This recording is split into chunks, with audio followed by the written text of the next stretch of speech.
Hello, boys and girls. Today we're gonna discover which are the two game mechanics that make 1.6 a better game than CSGO. You may or may not be accustomed with the difference among these two games from the same franchise, yet it is indeed true that two main differences in the game mechanics do make a world of difference in the playability and enjoyment of these two games. So, let's go and take a look at both games to find it out. Is it the difference in the gun recoil making CS 1.6 a better game? You might know that in CS 1.6 the recoil is much harsher than in Global Offensive, with bullets going as far up as the sky, especially if you're spraying with an AK-47 or better a CV-47. But still, if you take the time to learn the spray patterns, you can still kind of understand how to control it. At the end of the day, it is personal preference. Of course, the skill ceiling is going to be higher in 1.6 because of this, but in reality, I don't really come back to 1.6 because of the recoil. So what could it be? The weapon roster? Perhaps. However, the community is very divided on the weapon variety among 1.6 and Global Offensive. Some argue that CSGO's cheaper guns, such as the SMGs or pistols, are too strong, allowing people to win eco rounds like a breeze. On the contrary, other 1.6 players enjoy the fact that you have to put a ton more effort to win an eco round with USPs and deagles. CSGO fans like the fact that in Global Offensive the weapons are a bit more balanced, more fun and easier to use, and most of them are viable, while we all know how in CS 1.6, if you're not shooting an AK, a Deagle or an M4, you are considered a troll by everyone in the server. Weapon variety wise, CSGO seems to win, so this cannot definitely be the reason 1.6 is better. Maybe it's the maps. Well, the maps are kind of similar. I like the way 1.6 maps are more open if we consider the smaller player model, which allows the player to have more room for movement, while other spaces in CSGO are a bit more narrow than in 1.6.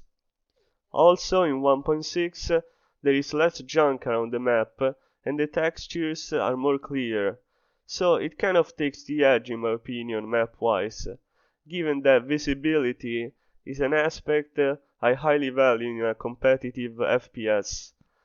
However, other people might prefer the better graphic and higher level in detail of CSGO maps. Thus, I don't think it's the maps either in making 1.6 a more solid game than Go.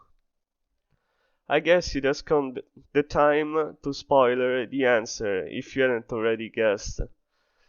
The first mechanic that makes CS 1.6 a better game than Global Offensive, it's the ability to wallbang. Yes, you heard it right. In case you didn't know, in CS 1.6, weapons with high caliber bullets, such as 50, 5.56 or 7.62, can penetrate pretty much any type of surface, even thick Arabian stone walls, without too many problems. I like wallbanging in 1.6 because it opens an horizon of possibilities for the players. As an example, during a gunfight, sometimes you have to decide if it's better to wait for the enemy to pop out of cover or shoot at the cover instead, to try and wallbang him. Or if you know popular camping spots, you can look up a guide on how to wallbang them from a safe position. Moreover, wallbanging is always very satisfying.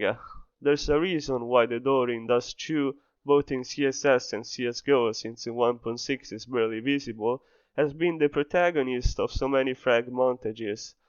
So, I really enjoy the wallbang mechanic in 1.6.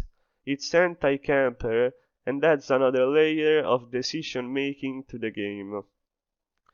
But now let's move to the next and final mechanic, which I consider the most important one, the crouch mechanic. Crouching has been a staple in CS since forever. People love to crouch to be more accurate with their guns, even though sometimes they are unaware that crouching makes them an easier target.